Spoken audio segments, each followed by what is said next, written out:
कादर साहब ये बताइएगा, किसी ने जलसा करने के से रोका है, किसी ने कॉर्नर मीटिंग करने से रोका है, किसी ने रैलियां निकालने से पाकिस्तान पीपल्स पार्टी को रोका है, तो फिर ये लेवल प्लेइंग फील्ड का तकाजा क्यों है सर? देखिए, अब इस वजह से दलाइल के साथ मैं बात करूंगा। हुक्म सर, हुक्म। शहबाज शरीफ साहब का जो प्रिंसिपल सेक्रेटरी था, जो कि प्रिंसिपल सेक्रेटरी पूरा प्राइम मिनिस्टर हाउस को चलाता है, तो इरशाद साहब वो आज भी बैठे हुए, और नवाज शरीफ साहब दौर की प्रिंसिपल सेक्रेटरी फवाद हसन फवाद आज वफाकी वजीर बन गए, 3 वजीर इनके और वफाकी वजीर बन गए। पंजाब में बैठा है, मैं जिस कमेटी को हेड कराता हूँ के केस मेरे पास आते थे, तमाम वफाकी अदारों के सरबराह, बोर्ड के चेयरमैन, मुस्लिम लीग नून के साबिक एमएनए मिनिस्टर थे। आप मुझे बताओ कि ऐसे सारे सरकारी वकील इनके, सारे जो लॉ ऑफिसर है वो इनके, सारे ट्रिब्यूनल के जज इनके, आप मुझे बता दे कि ऐसे सूरत-ए-हाल में आप इलेक्शन फेयर एंड फ्री कैसे कराओगे? 35 साल मुस्लिम लीग नून ने जो पंजाब में हुकूमत की वो तो नहीं है। सिंध के सारी ब्यूरोक्रेसी को आपने रातों रात इलेक्शन कमीशन की पाबंदी के बावजूद आपने बदल कर दिया। बिल्कुल दुरुस्त है। शाह को जो पूरा मुलाजमीन के खिलाफ ये ब्यूरोक्रेसी को उकसाता था, और असेंबली की कमेटी के जो मिनट्स थे उनके खिलाफ हाई कोर्ट से स्टे दिलाता था। ऑन रिकॉर्ड कह रहा हूँ, ये आज बात नहीं करो, मैंने असेंबली के फ्लोर पे कहा।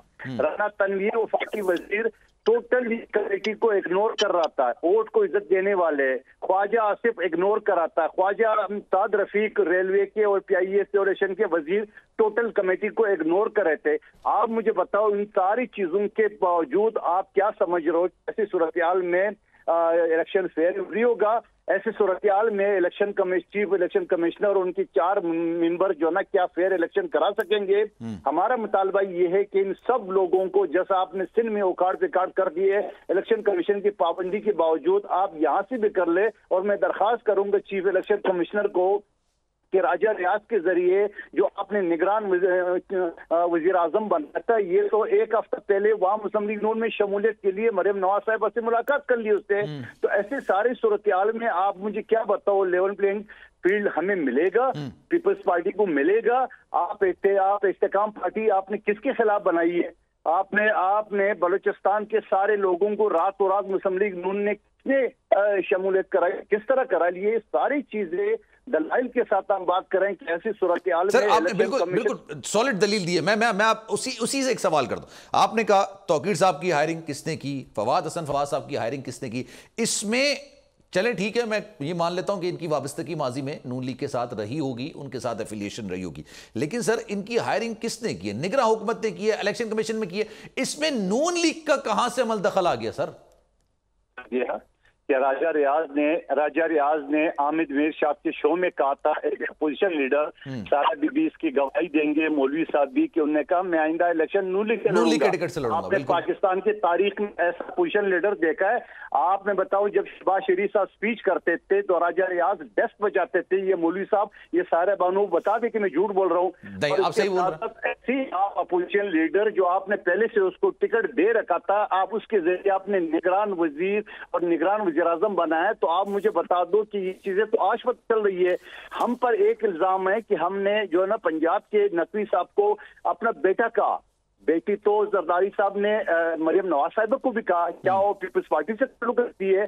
तो ये ब्यूरोक्रेसी की जो लोग बातें कर रहे हैं, ये ब्यूरोक्रेसी किसी न किसी के पार्टी के परचम तले जो ना ये पिल रही है। क्या बात है, तौकीर शाह इतनी मुखालफत के बावजूद, मेरी असेंबली के बार स्पीचेस के बावजूद, इनको न सिर्फ पिछली हुकूमत में बल्कि मौजूदा हुकूमत को भी वफाकी हुकूमत ये चला रहा है। तो ये सारे दलाइल के साथ मैं बात कर रहा हूँ। मैं एक एतराज करूं सर, ये बताइएगा, ये जब आप बात कर रहे हैं कि राजा रियाज अपोजिशन लीडर थे, उन्होंने जब ये गुफ्तगू की कि मैं अगला इलेक्शन नून लीग के टिकट से लड़ूंगा, जब अनवारुल्ला काकड़ साहब की अपॉइंटमेंट नहीं हुई थी, उनके नाम पर इत्तेफाक नहीं होता, तो पाकिस्तान पीपल्स पार्टी नून लीग की इत्तेहादी थी ना सर आप बाहर निकल के कहते हैं कि जनाब ये किस तरह से अपोजिशन लीडर है? अपोजिशन लीडर आपको होना चाहिए GDA से होना चाहिए, किसी और सियासी जमात से होना चाहिए। उस वक्त तो आप इत्तेहादी थे, उस वक्त तो आपने कोई सवाल नहीं किया।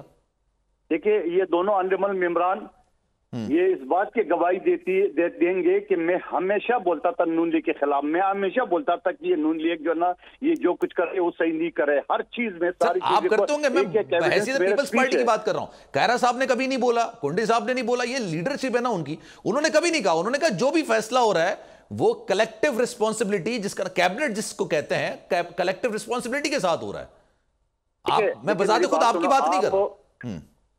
आप हमसे हमारी वजारत का पूछे, आप हमसे हमारी वजारत का पूछे। क्या बात है कि 16 महीने इसी जरदारी साहब ने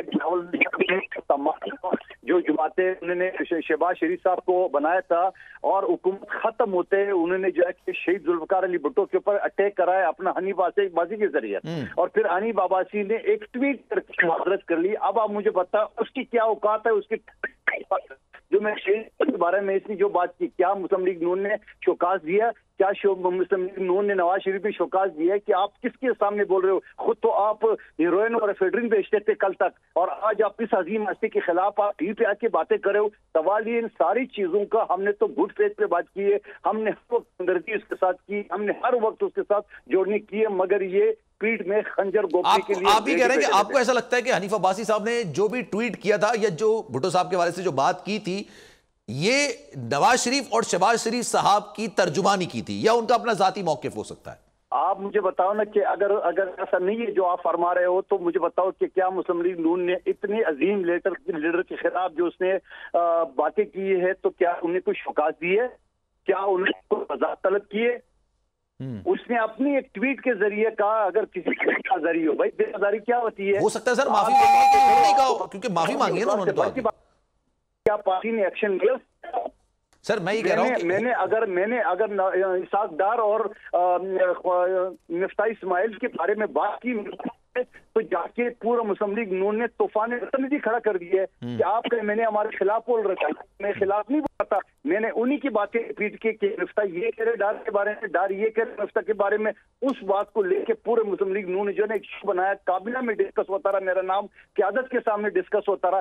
क्या हनीफ आबासी के खिलाफ जो किया, क्या उन्होंने कोई माफी, कोई उसको शोकाज दिए कि आप किसके खिलाफ बोल रहे? तो अगर ऐसा बात नहीं है जो आप कह रहे हो, तो मैं इसका क्या मतलब? नहीं सर, मैं तो ये कह रहा हूं कि हो सकता है माफी उन्होंने कायदीन के कहने पर ही माफी मांगी हो। चलो ये कह दे मीडिया पे कि मैंने माफी कायदीन के किए, चलो हम वो भी मानने को तैयार है। वो तो अपनी जाती हैसियत से, उसकी क्या बात है जो अपनी जाती हैसियत से वो बातें कर रहा है। तो सर फिर मतलब आने वाले जो इलेक्शंस हैं उसमें आपको लगता है कि पीपल्स पार्टी नून लीग साथ चल सकती है या नहीं चल सकती? तो मैं तो बड़ी मेरी ख्वाहिश है कि 2018 में मैं शहबाज शरीफ साहब के खिलाफ इलेक्शन लड़ाऊं, जबकि 15 दिन पहले मुझे पार्टी ने यहाँ से टिकट दी है। 2021 में पूरे पीडीएम की अपनी दादों की मदद से हरा चुका हूँ, और मेरी आइंदा इलेक्शन में मेरी ख्वाहिश है अपनी क़यादत से कि मुझे शहबाज शरीफ के खिलाफ इसी हल्के, और शहबाज शरीफ को मेरे सामने अगर नून लीग खड़ा कर दे तो फिर पता चलेगा कि 16 महीने में शहबाज शरीफ ने मेरी। ठीक है, मैं मौलवी साहब आपकी तरफ आता हूँ। सब्सक्राइब करें और बेल दबाएं ताकि कोई खबर रह न जाए।